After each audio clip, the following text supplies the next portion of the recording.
अपना छोटा बच्चा छोड़ के, और ससुराल वालों ने घर से निकाल दिया कि नौकरी नहीं है तो ससुराल से निकल जाओ। पति ने हमसे तलाक लेने की बात कह दी है। अब क्या करें, हमारा जीवन तो वैसे ही समाप्त है, इससे अच्छा हम खुद अपनी जान दे दें। कल पुलिस ने हम लोगों को रोडों पे घसीटा है, हम लोगों को ऐसे उठा उठा के फेंका है महिलाओं को। आप देख लीजिएगा, आप लोग खुद भी आए थे, बोरों की तरह हम लोगों को ऐसे फेंका है गाड़ी। फिर भी सरकार ने सिर्फ और सिर्फ हमको जुमला ही दिया है। सरकार ने सिर्फ यही कहा ठीक है आपकी बात चल रही है, आश्वासन पे आश्वासन दिए जा रहे हैं, लेकिन सरकार कभी भी हमारी दुख को, हमारी तकलीफ को नहीं समझा कि ये बच्चे कैसे यहाँ पर भूखे प्यासे धूप में बरसात में अपनी मांग को लेकर यहाँ पे मर रहे हैं। सरकार ने कभी ये नहीं समझा। शिक्षा मंत्री आकर क्यों नहीं बयान देते कि 3 नंबर उन्होंने किसको बांटे हैं। 3 नंबर बांटने से आज हम लोग अब सड़क पर मर रहे हैं, सिर्फ शिक्षा मंत्री की गलती की वजह से कि 3 नंबर उन्होंने बांटा है।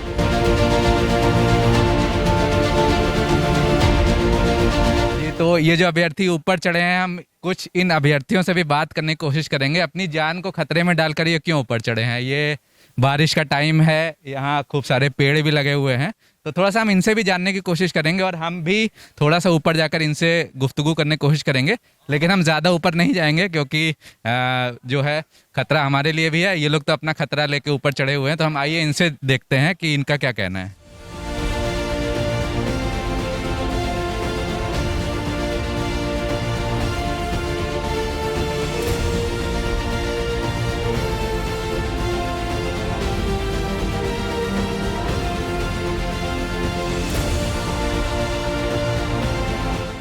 जी मैम, क्या नाम है आपका? दीपक सिंह। अच्छा, आपका क्या नाम है मैम? जी मैम, लता पांडे सर। लता पांडे। तो मैम, ये आप यहाँ क्यों इतनी ऊपर अपनी जान को खतरे में डाल के बैठी हुई हैं? क्योंकि हमारे पास अब हमारा आर्थिक मानसिक धैर्य खत्म हो चुका है। हम एकदम जिंदगी के आखिरी पड़ाव पे, मेरे पास योगी सरकार जी ने सब खत्म कर दिया है। हम इससे ऊपर नहीं, हम सबसे ऊपर से कूदने की भी सोचेंगे। अगर हमारी मांगे पूरी नहीं करती, ये 22,000 सीटें जोड़ के हमें देगी तो हम यहीं से जाएंगे कूद के, क्योंकि हमारे पास अब कोई मौका नहीं है। मेरे आर्थिक शारीरिक सब क्षमता मेरी खत्म हो चुकी है। हम बदायूं से आए, अपना छोटा बच्चा छोड़ के, और ससुराल वालों ने घर से निकाल दिया कि नौकरी नहीं है तो ससुराल से निकल जाओ। पति ने हमसे तलाक लेने की बात कह दी है। हम क्या करें, हमारा जीवन तो वैसे ही समाप्त है, इससे अच्छा हम खुद अपनी जान दे दें। अच्छा, आप बदायूं से आई हैं? बदायूं से आए सर। अच्छा मैम, आप कहाँ से आई हैं? मैं आजमगढ़ से। आजमगढ़ से आई जी। हैं? जी, तो क्यों आप बैठी हैं? आप दोनों लोग क्यों बैठे हैं यहाँ पे? हमारी सरकार से ये मांग है कि जो 1,37,000 पद हैं वो पूरे भरें। कल हम लोग सारा दिन SCRT में अंदर ऑफिस में बैठे रहे, मैम से अनुनय विनय करते रहे कि मैम आए हम लोगों से मिल लें, हमारी विनती सुन लें। हम लोगों को आज धरना देते हुए 52 दिन हो गए हैं। हम लोग हर मंत्री विधायक को हर जगह ज्ञापन दिए हैं, लेकिन हमारी कोई सुनवाई नहीं। बस हाँ संज्ञान में है, हाँ संज्ञान में है। कल जब मैम नहीं मिली तो हम लोग इतना, कल पुलिस ने हम लोगों को रोडों पे घसीटा है, हम लोगों को ऐसे उठा उठा के फेंका है महिलाओं को। आप देख लीजिएगा, आप लोग खुद भी आए थे, बोरों की तरह हम लोगों को ऐसे फेंका है गाड़ी में, जैसे बोरे फेंकते हैं ना, वैसे उठा के फेंका गया है। इसलिए हम लोगों का मानसिक संतुलन बिगड़ चुका है। बस अब हम लोगों को या तो योगी सरकार नियुक्ति दे या फिर इस जीवन से मुक्ति दे दे, क्योंकि ससुराल से भी हम लोगों को बहुत बातें सुनने पड़ती हैं। हम लोगों को इतने दिन से घर से बाहर है तो हम लोगों के चरित्र पर उंगलियां उठाई जाती हैं। हर चीज के महिलाओं के लिए दिक्कत है। कल हम लोग SCRT बैठे थे, हम लोगों को वो वॉशरूम नहीं जाने दिया गया वहाँ पे अंदर। तो महिलाओं को योगी सरकार और मोदी सरकार महिलाओं की सुरक्षा की और सोच की जाने कौन कौन वो लोग बेटी बचाओ बेटी हाँ, बचाओ, हाँ। लेकिन हम लोगों को खुले में जाना पड़ता है। अधिकारी बैठे थे, अधिकारी ने हम लोगों को अंदर जाने से मना कर दिया। अच्छा, उससे ज्यादा हम लोगों के लिए शर्मनाक बात क्या होगी। बस इसलिए अब हम लोग बस हार चुके हैं बस। अच्छा, मान लीजिए आज आपकी बात नहीं मानेंगे रही तो बस अब हम लोग बस यहाँ से कूद के जान दे देंगे बस। सर, मेरा नाम अभय श्रीवास्तव है और मैं खलीलाबाद संत कबीरनगर जिले से बिलोंग करता हूँ। सर मेरी बस सरकार से यही मांग है कि सरकार 1,37,000 के समस्त पदों को हम योग्य अभ्यर्थियों से भरे। आज हम इस स्थिति पर आए हैं तो कहीं ना कहीं सरकार की इसमें कमी है। हम यहाँ पर आने के लिए मजबूर हैं, तो कहीं ना कहीं सरकार की कमियों की वजह से हम यहाँ पे आने के लिए मजबूर हुए कि आज हम अपना जान जोखिम में डालकर इस टंकी पर चढ़े हुए हैं। सर, आज हमारा धरने का 53वां दिन है।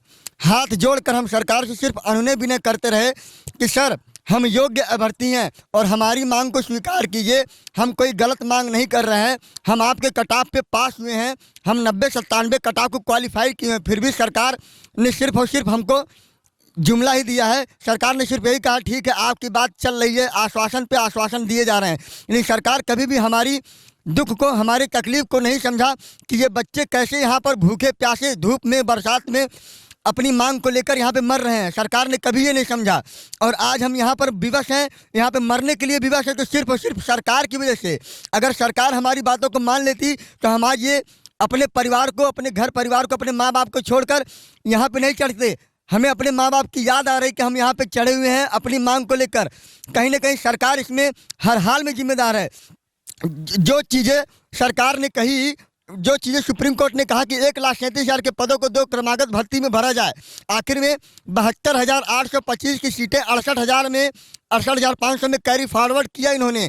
तो 68,500 की सीटों को, बची हुई सीटों को 69,000 में क्यों नहीं कैरी फॉरवर्ड करते हैं कि वो अलग भर्ती है, वो अलग कटाव, वो अलग भर्ती, वो अलग कटाव है। ठीक है, आपकी बात मान लेते हैं हम। तो आपकी सरकार ने सुप्रीम कोर्ट में हलफनामा दायर किया हुआ कि हमारे पास 51,112 पद खाली हैं, उसमें से हमको 22,000 देकर हम योग्य अभ्यर्थियों के साथ न्याय करें, वरना सरकार को इसका अंजाम भुगतना होगा। इसका इतना बुरा परिणाम सरकार को भुगतना होगा कि शायद सरकार ने कभी इसकी कल्पना ही नहीं की होगी।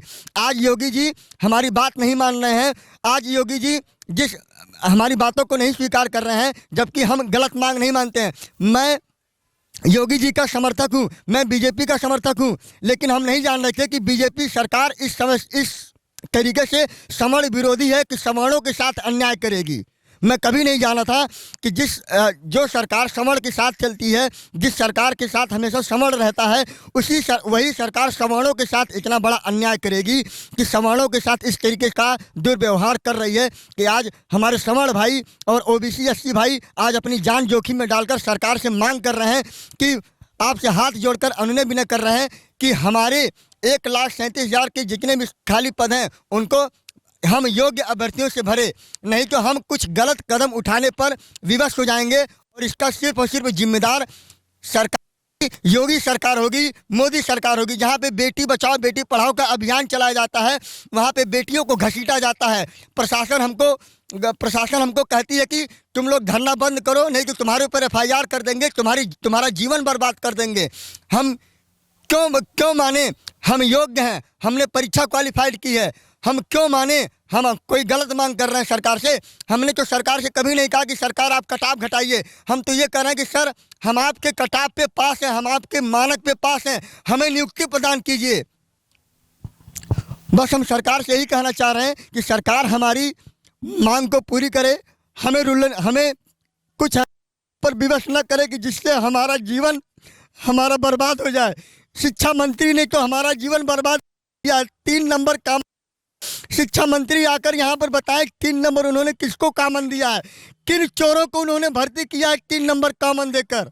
शिक्षा मंत्री आकर क्यों नहीं बयान देते कि 3 नंबर उन्होंने किसको बांटे हैं। 3 नंबर बांटने से आज हम लोग यहाँ सड़क पर मर रहे हैं, सिर्फ शिक्षा मंत्री की गलती की वजह से कि 3 नंबर उन्होंने बांटा है।